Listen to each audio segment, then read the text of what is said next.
will know Celia Sawyer from the TV. She's an incredibly talented interior designer, in fact, a high profile interior designer. She's worked for stars and celebrities and some very famous individuals around the UK and around the world. Now, Celia is appearing in the latest edition, the launch edition of Best Business magazine.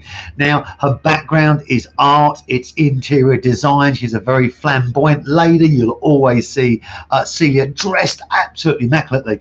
Now, her properties and the different types of projects that she's involved with are absolutely exquisite. Now, if you visit her website, celiasawyer.com, you will see some of the latest projects she's working on. Now, she's a pal of Alfie Best, and she's also blessed us here with a launch event at Alfie Best Property Grove this February, where she came down and she delivered an incredible delivery on the stage about interior design and how you can actually create some incredible value. And this was aimed at the property developers market and how they can create space and using mirrors and different designs. Welcome, Celia. Thanks for coming on. You've been a busy bee, haven't you?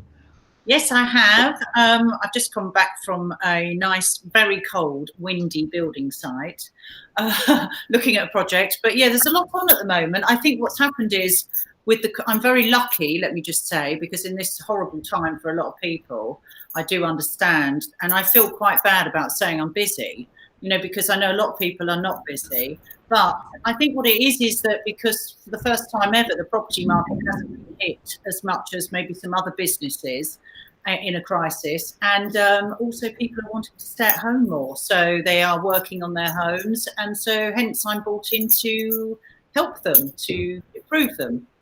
And you're working on some incredible new projects, and we're going to touch on a few of these. I know you've got this incredible app coming out, which I think you're going to share with us. You're working on a former Harry Redknapp property, I believe. You're also working on a property at the moment in Barbados, and this is where all the stuff that you've done previously, from jets to palaces to some incredible places. But let's start off with the app, because this is going to be incredibly game changing for you and understand it's in process at the moment. So with the app, what can your customers expect, and what will they get from this app, and how can they use it? Okay, so it's hopefully it's going to be very, very user friendly. And the reason that I say hopefully is I am the worst person with tech. Okay, so I'm the best person to test this out. It's going to be idiot proof because if I can use it, anyone should be able to. And I want it to be simple, have some gamification so it's interesting to use. But basically it's holding your hand through interior design, through that, and through to even finding your own local interior designers, or if you need a contractor of some kind, they'll be local to you. There'll be all sorts of tips. You can purchase anything on there, wallpapers, furniture, anything to do with interiors. You'll be able to measure your rooms. We'll be able to put furniture in place. You can see what it looks like. And it's going to be progressing as we go on. So stage 1 should be with us very soon in the next couple of months. And then we'll work on stage 2. So we build up as we go along with the app. I'm not the tech expert here. I have a gentleman doing that. But all of the things have been put in place so that each section of this app can then be added to as we go along. So it's very exciting, and it's anything to do with your home, basically, and it's called My Home. Listen, huge congratulations on launching an app, and look forward to hearing more about that when it comes out. Now, look, you're working on a number of really key projects at the moment. If you're not in London or not in Sandbanks or not traveling to Barbados internationally, or working on one of these Airbus planes that you're fully fitting out. So listen, what have you got on at the moment? I know from Facebook and LinkedIn you're doing something with Harry Redknapp, and you've got something going on in Barbados that's under construction. Let's start with the Harry Redknapp property, because that's like a blank canvas. You're starting again with that one, aren't you? Well, it's interesting. I worked on this house previously, and Harry Redknapp lived in it for a few years. And now a new purchaser has gone in and bought it from him, and we're totally revamping it from exterior to interior. So it will look like a totally different house. And what happens every day that I'm in there, which is most days, somebody will knock at the gate and say, "Can I have speak to Harry, please?" So when we've changed the exterior, they won't recognise it anymore from that TV show that he did, because obviously it was on that, Harry Redknapp's Summer Sandbanks. I don't know if was it that one? Okay. And because it was shown off so much, everybody goes past, they stop their cars, they take photos of it. And I've just got to say, he's not there anymore. Was that the one with either the disabled lift, or it used to send the food upstairs to me, the trolley thing? It was a lift, wasn't it? There is a lift. It's a very contemporary house. But, I mean, the thing is, the new client wanted something totally different. So he bought the house within about 30 minutes of seeing it. He basically wants me to do all sorts of things, pimping the lift. So it's really cool. We've changed the kitchen, a huge fish tank into the walls, which is 2.5 meters wide. And there's a lot of structural stuff that needs to be done to hold that in place so the whole house doesn't fall apart. And then, obviously we're changing all the rooms as we go along as well. So it's a big project and it will take up quite a lot of my time. However, saying that, I'm working remotely at the moment in Brussels with a client, and also in Barbados, which is a beach house out there on the west coast, which is nice. I'm hoping to get out there actually very soon. And that's under construction. That's under development, isn't it? It is. It's a total. Literally, if you'd seen it a few weeks ago, you could see right through it.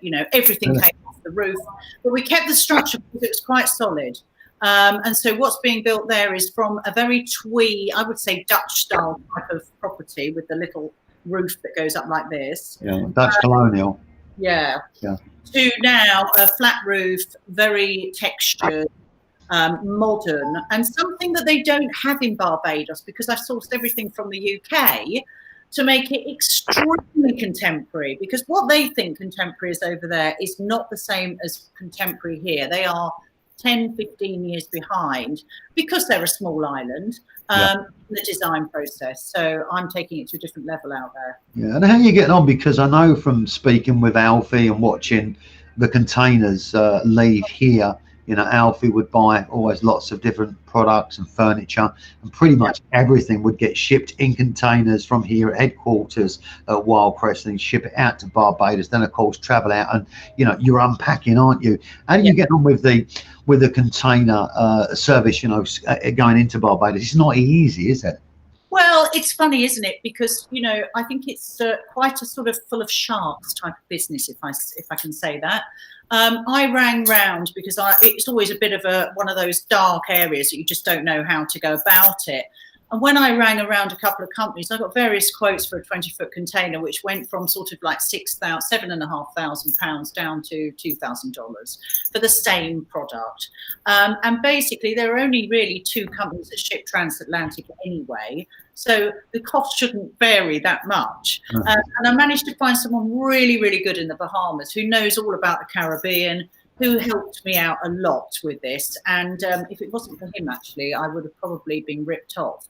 It was pretty horrific, filling a container, writing down every single item that's going on there. And you have hundreds of boxes and you think what's gone in that one and what's going in the next one. And it is stressful.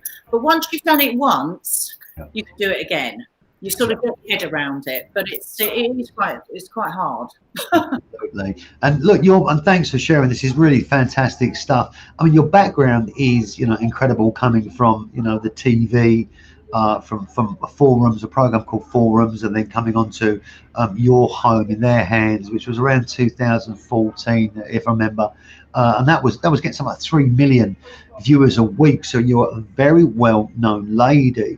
And you've never lost there's a creative flair that you have. And I look at all the imagery, and the before and afters, and I can appreciate this because I love graphic design, I love creativity. But what you do with the space in a property, in terms of having a vision to totally transform it, is breathtaking. The finished item is breathtaking. Now, a lot of people that aren't creatives, they can't see the end image in their head. Now, when you're going through this incredible creative process to design a property, you're obviously seeing things, aren't you? You're looking at the space, and we spoke about this before, but you actually see it near enough finished, don't you? Whereas someone's, well, tell me a picture, but it's in your mind, isn't it, very much? What? Yes, it is. And it's great that people can't do that, because otherwise I wouldn't have a job. So, the point is here is that, yeah, I've always been a very visual person. Even when I was a little girl, my mum said, you can always remember everybody's face, So because I'm very visual, it works very well for the business that I work in. And so, yeah, I mean, I can go through into let's say an empty building, or even something that needs knocking down or under construction partially. And I can look at it and know what it's going to look like in my head. But then I have to try and relay that to the client, because they need to get it too, especially if they're going to live in it.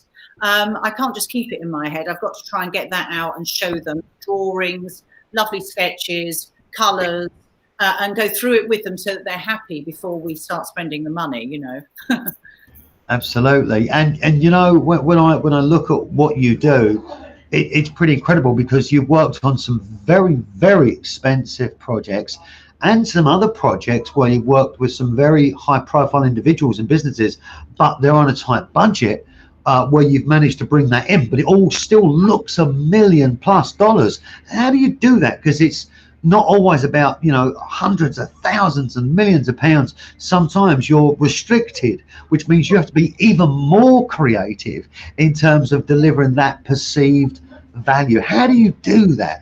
Well, what I do is, it's a bit like your clothes, okay? It's like mixing Prada with Topshop, let's say, or maybe we won't use Topshop at the moment, actually. But, that sort of mix of a high-end piece that will stand out in a room, and then mix it with something that is not so key in a room, but maybe costs a little less. But once you've dressed the rest of the room up, you don't notice that. So it's just being clever. I mean, I actually talked at the Ideal Home exhibition, and I took some samples of fabrics with me. One was £100 a metre and one was 10. And I gave it to the audience and I said, you've got to tell me which one you think is the expensive one. And 50% got it round the wrong way. So it was what percent? 50. Really? So 50% thought the £10 one was £100, and 50% oh my gosh, thought it was the other way around, which goes to show really that it's so close, no one really knows. Yeah.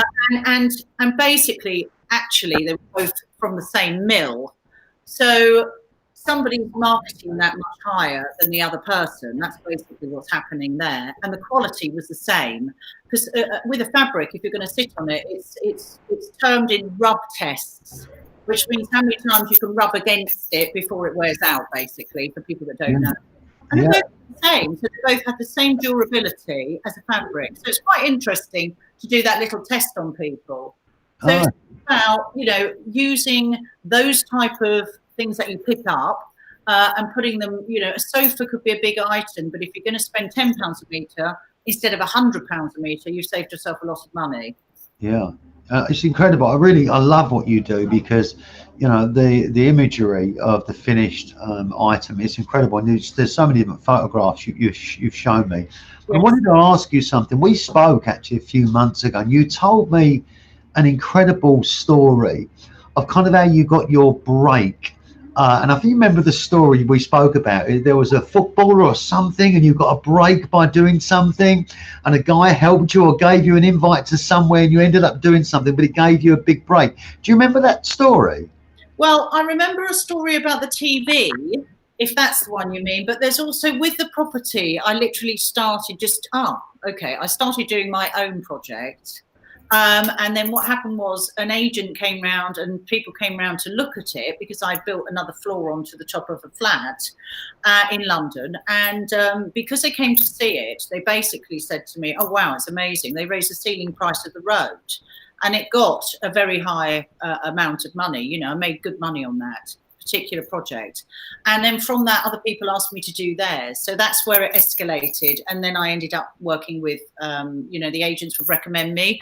And then I ended up doing Steph Fabregas's. That was it. Yes. Yeah. So it's quite good. But I'm that sort of person. I'll push the limits where I can. And, again, it was just a visual thing, knowing that you could see the skyline of London. If I'd gone up another floor, it was going to make a huge difference, and I made it very contemporary again. So there you go. So I'm using the same model in Barbados as I used at that time, and hope it works again. Oh, that's absolutely incredible. You know, as a businesswoman, you was featured. You're on the board. You're a board advisor at Football for Peace, the British Heart Foundation, a Yep. Prince's Trust patron. You won the Inspiration Award for Women in 2013. So you've won so many different awards. So being in business, you know, you run a very successful Mayfair-based design company. Being in business, is it tougher for women in business, or is that a load of old nonsense? Because in this edition of Best Business Magazine, we've actually featured quite a lot of women, you know, in this launch edition, which is really cool. So, being a woman in business, advantages, disadvantages. It's always going to have, I mean, the thing is with women in business, if they have children, obviously they have a distraction, and perhaps they wouldn't go as far as a man would, who would be committing much more time to what they're doing. But as far as being in a man, I think you have advantages because you can get away with things with men, whereas women level. And also, what I love, the builders on the site. Okay, when I see the builders, they're all scared because basically I just tell them off. And no one likes getting told off, do they? It's a bit like your mum used to tell you off, and I think that's men react to that. So I make sure I use that to my advantage as much as possible. But then again, obviously, sometimes you are looked at, you can't be serious because you're a woman. If you've got a male chauvinist person, then that's the way it is. But, you know, 9 times out of 10, it's okay, actually. And I think if you just continue to stick and prove yourself that you are a professional at what you do, I think you get taken seriously in the end. Oh, it's fabulous. So, look, we've got the app to look forward to, and it's called, did you say My Home? My Home. My Home app, and that's going to be a couple of months away from launch, is it? I'm just got to test it. It's got what's called bugs at the moment, which are little glitches, and that's normal, so I'm told, at this stage. But it's not far away now. So as soon as that's out, I'll obviously let you know, and hopefully you'll test it out for me. It's always lovely speaking to you. I wanted to ask just one final question before you go. Now, you worked on a Navy warship, didn't you? You designed some interior rooms. Yes, HMS Elizabeth, the very big one. HMS Queen Elizabeth. So, and was it the officers' quarters you designed or something? No, basically it was supposedly their room where they all go to relax. And a mess room. Yes, so it was the mess, basically. Mess. But it wasn't a mess by the time you finished with it. A mess when I turned up. They're built very utilitarian, so obviously they're built not for comfort. And I feel very sorry for the guys and girls on there because, you know, they try to even just try and get a mirror in your cabin, you know, is almost impossible. And the girls want to look nice when they have a night off, you know. Yeah. And it's hard to get permission for anything, really. And they're very sort of stuck in their ways of how things can be done. And I look at it from an outsider and I think, no, let's put a really cool bar in here. Let's put a quiet area. Let's have another area where you can all socialise. And, you know, the end result came out very nice.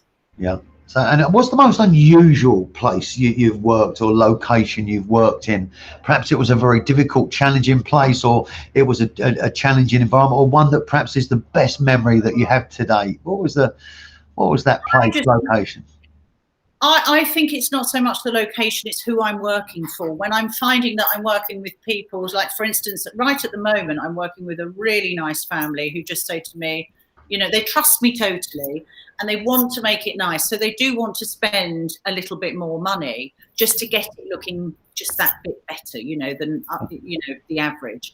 And so that is a lovely thing because they don't quibble at the price. And that makes life a lot easier for you. When you're always trying to do everything, grabbing, you know, if you're trying to get things, you know, at a lower level, it's much tougher. So it's just a really nice environment and they're lovely people. So it's not really about the location or the project, it's about the people you work with. Yeah, that's a great answer, to be fair. And is there anything else you want to add into this live broadcast? Any other breaking news? You've got upcoming news about Celia Sawyer and your business or offering? Well, I've just looked at a really interesting project, actually, which will be a massive refurbishment of a really old house in Wiltshire. And it sits on the top of a huge hill looking over the whole of Salisbury. And I'm really hoping that that comes off, because I've just been to see it, and it could be a very exciting project. And I can definitely show viewers what can be achieved doing something like that, because that will really be stripping to the bare bones and then starting again. So it'll be very exciting. Oh, let's do hope that you get that. Ladies and gentlemen, we've been with the incredibly talented interior designer Celia Sawyer. For more information, go to celiasawyer.com or stand by for the launch of Best Business Magazine tomorrow, where you'll be able to see a full feature of Celia Sawyer, some images and some more background about Celia and where she's going in the future. But for now, we want to say thank you very much indeed for coming on. I know it's short notice today. You're a very busy lady, and trying to find a few minutes in your day is very, very difficult. So thank you on behalf of Alfie, Bess, myself, and people watching. As always, you're looking absolutely fabulous. Your projects are incredible, and we look forward to continuing our conversations and chat as we move forward in the future. And thanks very much indeed, Celia. We do appreciate it. Thank you. Thank you.